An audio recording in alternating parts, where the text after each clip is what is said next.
How do you see the future of body psychotherapy and transpersonal psychotherapy, and what are the challenges?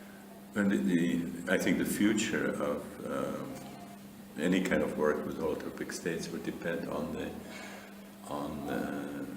the paradigm shift that occurs. As long as we have the idea that the psyche is limited to postnatal biography and to the Freudian individual unconscious, it will just not make sense to the academicians, because an important role is played by perinatal experiences and transpersonal. In the context of traditional psychiatry and psychology, those would be seen as pathological states. You see, so they have difficulties understanding how you could heal people by inducing something that traditional psychiatry considered to be psychotic, and if it happens spontaneously, you put people on tranquilizers. So as long as we had this old paradigm, it's very limiting, and this simply cannot be incorporated. If you had the correct kind of conceptual framework, then psychedelics would be a very logical tool that would, just fit the theoretical framework of psychiatry. At this point, it's in conflict, serious conflict. So again, people who work with psychedelics, they usually don't refer to the mechanisms. They just describe the results of it, because first of all, it would need to accept spirituality as a very important critical dimension in the psyche and in the universal scheme of things, and it would mean to accept perinatal experiences and transpersonal experiences as a kind of a normal, germane part of the psyche. If the deep contents emerge in everyday life, they can produce problems in people's life, but that doesn't mean that it's pathology. So you see the shift happening slowly, not in a kind of a quantum leap.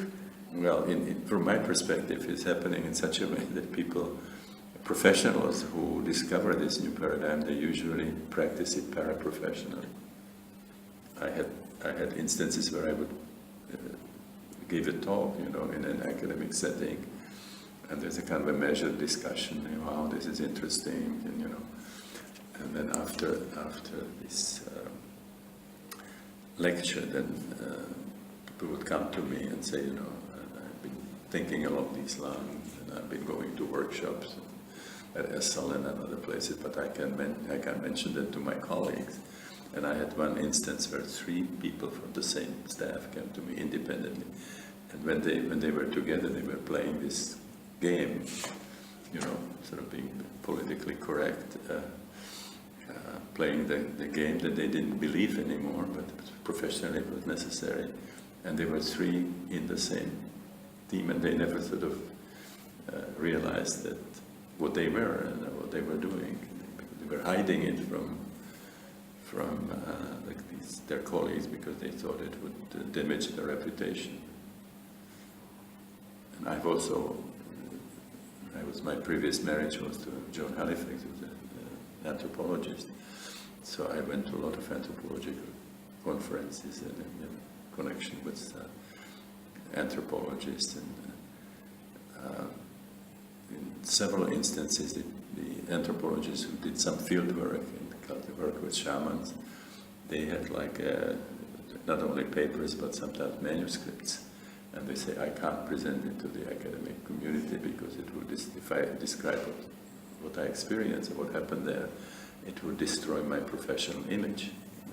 So it's like a kind of hide and seek that's being played. And so more and more people would be sort of practicing it paraprofessionally, but it's not making sort of it's not sort of entering the academic field.